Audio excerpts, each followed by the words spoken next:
Well,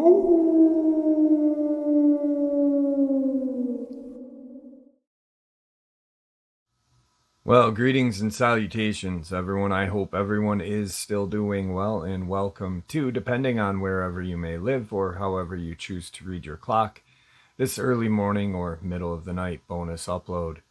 Before we jump into it, a couple links. As many of you know, I rely on Patreon, PayPal, channel membership, and the merch to help the channel to continue to grow and go. Links to Patreon, PayPal, and channel membership is in the description below. Merch displayed directly under the video. Also, Dogman Frightening Encounters, Volume 1 through 3, the audiobook versions. They were written and researched by Tom Lyons, narrated and produced by me, Jeff Nadolny. Those audiobooks are available on Audible, Amazon, and iTunes, links to which are also in the description as well.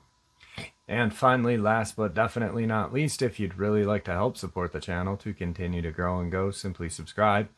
It doesn't cost a cent. Click the like button, takes half a second.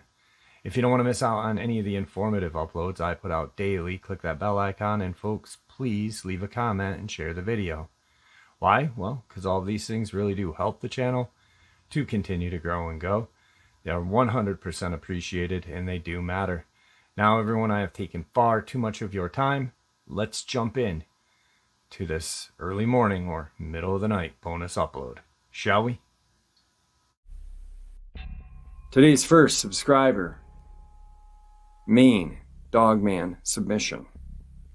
Jeff, how are you? I hope you are well. Long-time listener, first time sharing these with anyone other than friends and family. Let's get right to it, brother. So, I live in the northern Maine woods, and my family has for generations. My great-great-granddad was a logger, and so on, all the way down to my dad. I work for the Maine Bureau of Parks and Lands. Needless to say, I grew up in the woods. To be honest, the nearest paved road from my house is about 30 miles. I've heard stories from my granddad and Gram about a Bigfoot in the apple groves, and I guess one would rob my Gram's honeycomb sheets right out of the hive. So I've always known these things existed. My great-granddad told my granddad about another type of Bigfoot that looked just like a wolf, but were nasty critters. He said they would hunt the loggers back in the early part of the 1900s. The natives had a different name for them about 6 years now. Back in the early part of 2014, I was out checking trap tags, making sure there was no illegal trapping going on. You see, during the season, the traps have to have identification on who owns them, otherwise we take the traps out.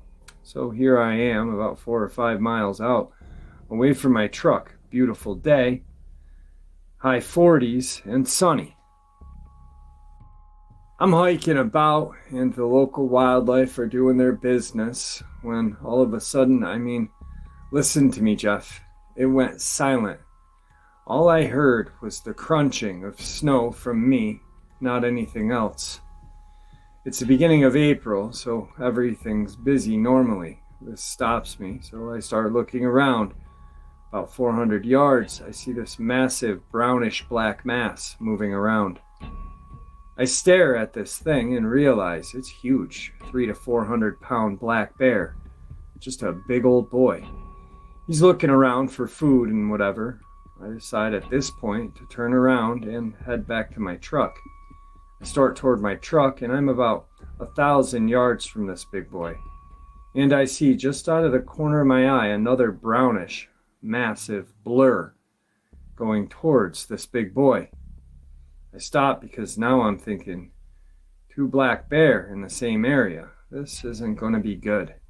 So I position myself behind this huge pine and grab my monocle, and using my 870 Magnum shotgun, I start scanning where the bear was, and to my horror, see what I can only describe as a werewolf on roids approach the bear. The bear sees the creature and lets out a growl roar sound, like saying back off and stand up. The bear was easily 7 feet tall, 300 to 400 pounds. The Dogman was at least a good foot taller, and about the same. Wait, the Dogman is massive and lunges for the bear. The bear drops down to all fours and explodes upward in an attack mode. These two beasts are tearing into each other, biting and wrestling around. The bear made the Dogman stumble back, bite into its leg, and as it does this, the Dogman leans in or falls in, but starts biting the back of the bear's neck and scratching at its face. The bear lets out a sound of pain, and a sound I will never forget and don't want to hear again. I just see blood everywhere on the snow. The bear goes limp and the Dogman grabs it by its head and threw it at the tree, about 5 feet away.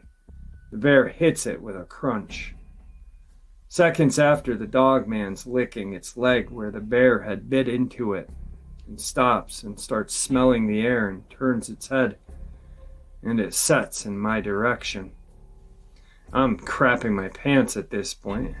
I draw a bead on the critter with my 870, praying it doesn't come toward me. I take one shot. I know I didn't hit the thing, or maybe I did, but when my 870 went off, the creature took off. I waited about 2 or 3 minutes, scanning around me, looking for this creature. I didn't see anything, and I carefully walked over to the bear. That poor bear was barely clinging to its life. He was done. I had to dispatch the bear. I got back to my truck and got on the radio. I knew no one was going to believe what I saw. I reported I had come up on a bear that was mauled by another bear. 4 other guys and myself dragged this bear out of the woods with a struggle, and this Dogman threw it like it was a rag doll. Later that week, when an necropsy, an autopsy for animals, was done, it was stated that they never seen a black bear attack so bad and so savagely. I think about that day often still. I still go out in those woods for my job, but I carry 2 Glocks and my 870. These creatures are real and they are not friendly. Please be careful, everyone. Jeff, good luck and stay strong. Today's second subscriber, Maine Dogman encounter. Hey Jeff, I love your courage. This is my juvenile Dogman encounter.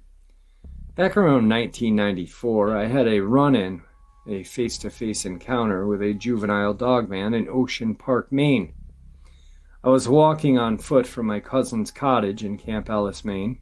I walked down the local road to my cottage. At the end of the street, a Dogman growled at me. It walked out of the brush and sat as a dog would do. It sat on its hind quarters with its arms up front. It was 4 to 5 feet tall, just sitting there staring at me. As I walked forward, it growled. I approached it, saying, "Hey, buddy." I know, crazy. But it looked like a very thin dog-wolf hybrid. It immediately went on all fours with its head down, still growling at me. I reached out my hand and repeated, "Hey, buddy." It cocked its head sideways, like a dog would do. But it continued its advance. Luckily, I was a few feet away from the cottage of a friend of mine. Unarmed, I retreated to their front porch. The cottage was owned by my friend's aunt. My friend was a police officer from Massachusetts. And to my luck, it was unlocked. I entered the front porch and lied down on the floor of the porch, fully expecting this creature to enter, as I saw its front paws were like hands. But it didn't.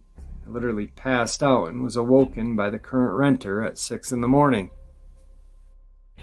He woke me up, and I asked, "Hey, is Paul here?" He said, "There's no Paul here." I ran home some 50 meters away. This Dogman was very thin and sat 5 to 6 feet.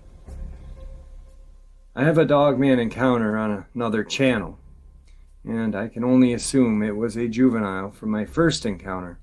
God has a sense of humor, and I can only imagine he allowed me to have this second encounter to warm me. The Dogman roamed our quiet little beachfront town at night. I had forgotten of this encounter when I was interviewed. But I've been praying lately to remember my Bigfoot and Dogman encounter in Ocean Park, Maine. My family and wife could not handle my stories considering these cryptids, so I shut them out of my mind.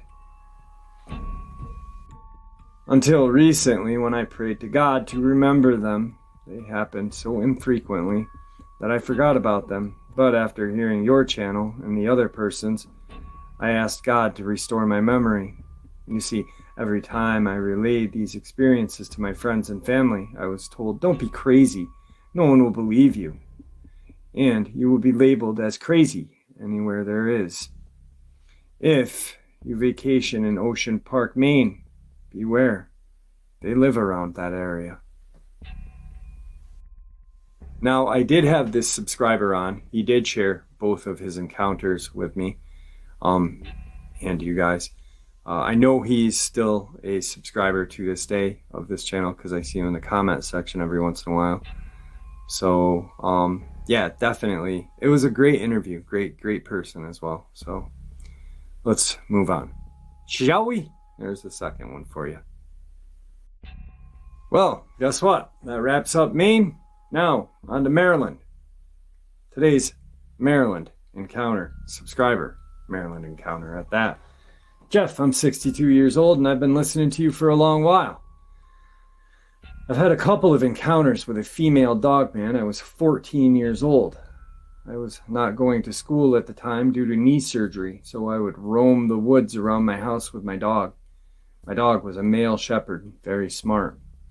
This one afternoon I was roaming through the woods about a half a mile from my house. I could hear a bunch of dogs barking at the farm that I was close to. I had slid down into a ravine. My dog was just ahead of me when he came running back to me. I was sitting down at the time and he sat on my lap. He has never done this before. Then I hear something moving above me and I look up, and out from behind the tree stood a female dogman, standing 2 feet, about 6 feet tall. She had 2 chickens in her hands. With my full-grown shepherd sitting on me, I couldn't move, so I sat there looking at her. My dog was just sitting there on me. His tail was wagging. I could tell she was young, very clean, no smell. She actually held up the chickens in her hands with a look of pride, like, "Look what I did." She then made this chirping noise, and my dog runs up to her like they were old friends. He was making little barks, and she barked back at him. He was jumping around her like, "Come on, and let's play." I sat there in the ravine watching this for 5 or 6 minutes. Then she turns and heads north, and I head south to my house. Second time I saw her was a year and a half later in the same forest, just a different area. My dog was with me, and she steps out from a holly tree. And she had a young one with her, clinging to her leg. My dog was not scared, so I just followed him and stood there quietly. While he was by her, she let him smell her little one and relaxed, and got playful with the dog.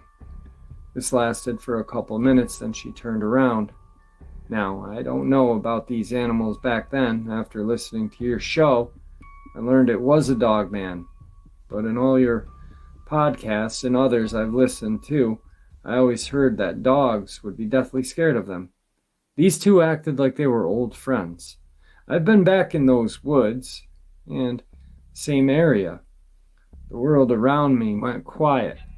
This took place in southern Maryland, in St. Mary's County. Thank you for what you do. Jerry.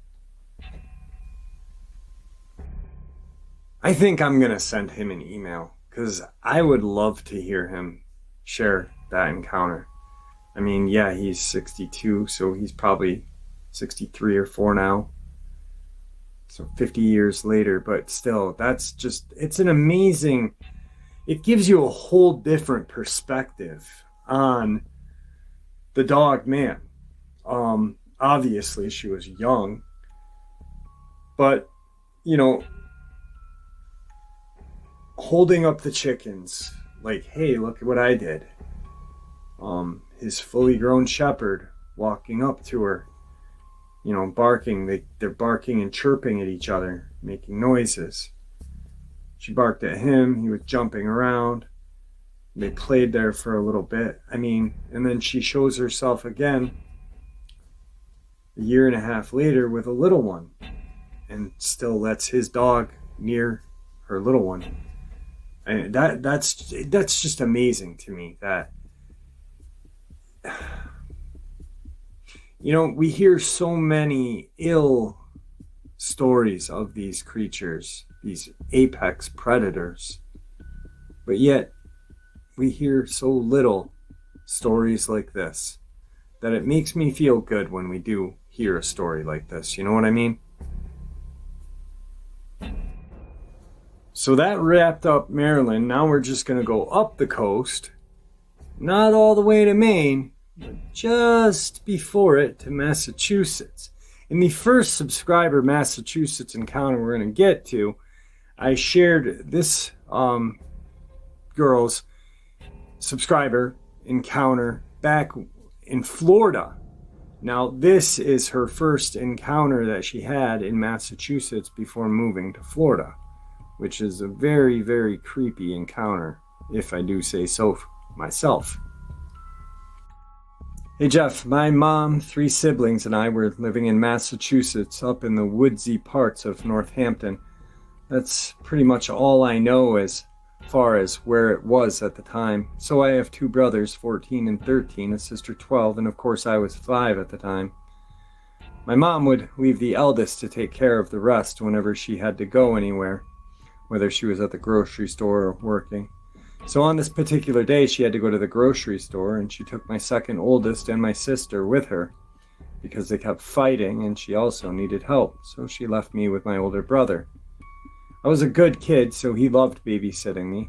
And a little info on my brother: he's an introvert, didn't talk much, enjoyed being alone, tough, big boy, very creative, amazing artist. And I was one of the few he actually enjoyed being around and just felt comfortable with. So he took advantage of the fact that it was early, and it was just us 2, and not our annoying siblings. And so he decided to go for a walk in the woods. He and I loved nature and the animals, so obviously he was like, this is going to be fun. Our house was literally surrounded with woods, so we didn't have to go too far. He asked me if I wanted to go for a walk, and of course I said yes. So we walked to our backyard and straight into the woods, not thinking much of it. Like, what could possibly happen? I know, dumb looking back now. He's 14 and I'm 5. Not a good idea. So, there we are, just enjoying our surroundings. It was so beautiful. I don't know how much time had passed, but I did realize early on that there were no animals in sight.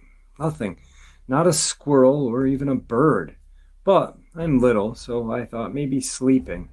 And every so often I would look up at my brother and he would give me a forced smile, as if something was wrong, and then all of a sudden he stops and looks around like if he was looking for something. So I just drifted away from him because I wasn't going to leave until I saw an animal. That was the reason why I wanted to go. So as I walked away, I looked at him to see if he noticed that I had left his side, but he was focused on something ahead of us. I didn't think anything of it, so I turned and kept walking, humming to myself. Then I noticed movements out of the corner of my eye. I got so excited I turned towards it, and just a few feet away from me, ahead of us, in the brush, I saw a large figure. I stared at it, thinking it was a bear. All I remember seeing was its shiny nose, and just a lot of hair everywhere. Now, I'm 5, so I don't know what to make of it, other than a bear. Even though it didn't make any sounds, it was quiet, and it kept trying to hide. And it was for such a quick moment, because next thing I knew, my brother is dashing towards me, picking me up like a football, and runs like a bat out of hell. Jeff, I was so confused as to why he reacted that way. He was running so fast that it scared me. We got home so quick he ran inside, shut and locked the door, and just looked at me. like he wanted to cry and dropped to his knees and hugged me so tight, like he never wanted to let go. So I hugged him back, confused, and asked him if he was okay. He nodded and never said anything. He then just distracted me with cartoons and waited for my mom to get home. That was it. Not exciting, I know. I would love to know what you think, and if you have any questions. The second one will be coming soon. That's, of course, if you still want me to share it with you. Now, the second encounter is they're in Florida. They live next to their grandma's, their mom's mom, because she's not feeling well or not doing well health-wise. And there's a huge thunderstorm. And the mom goes to check. The kids are all getting set because they're excited, a storm. They're like, I don't know, planning on watching a movie or doing something during the storm. And the mom wants to go and check on the grandmother before, the storm settles in.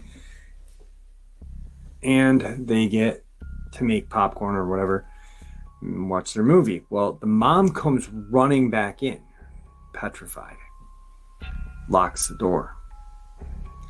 The older brother, they hear something on the roof. The older brother goes running out with a knife, the same one that is the introvert. And he comes back in and locks the door and has got a look of terror. I believe they looked out the window and they saw the Dogman. And the brother then shared with the sister, the subscriber, that is the creature they saw in Massachusetts. I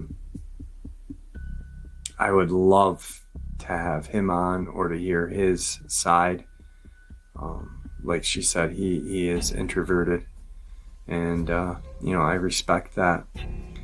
But still, it'd be an amazing. I know she's asked to have him come on or share something, but I still think it would be cool. And she still is a subscriber to this day too. So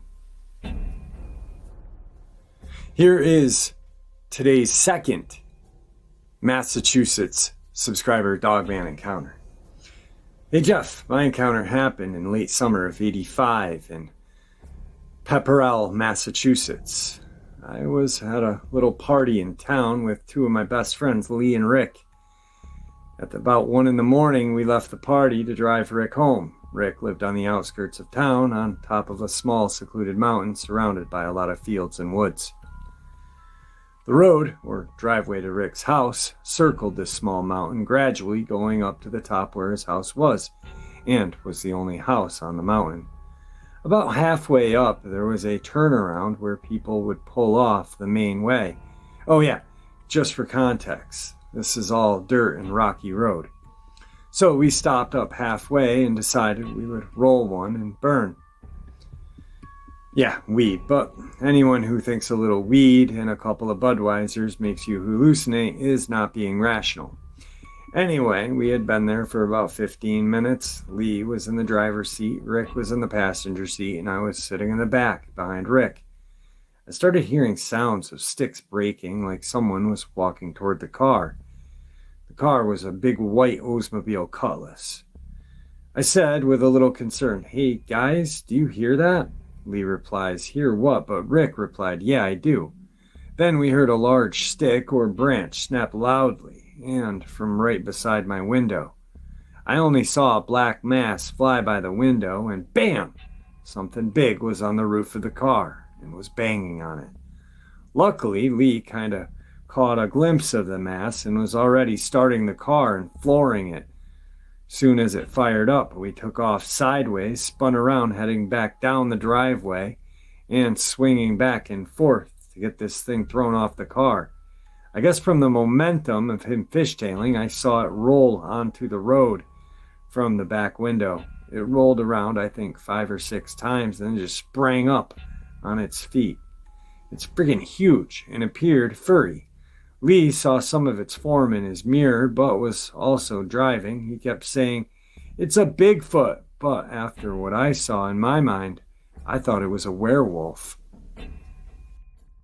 I just agreed with the Bigfoot theory. After a couple days, I started to analyze everything and remembered seeing a foot hanging by my window. And it looked human, but longer and leaner. Everything about this thing was big, but not bulky, like you see in Bigfoot sketches and pictures. I'm convinced it was a Dogman over 30 years later. Even though it was dark, I can still see it clearly in my memories that night. Thanks for listening, Jeff. And there you have it, folks. This early morning, middle of the night bonus upload, whatever you want to call it. I hope you all enjoyed it as much as I enjoyed sharing it with you. I'd like to thank you all for supporting the channel. It is, after all, your support that keeps this channel growing and going, and what gives folks like us a place and a chance to share our experiences and theories judgment-free. Just simply treated with the respect we all deserve. Thank you. Please stay safe, happy, healthy, and ever vigilant, keeping an eye on our children, pets, family, and friends.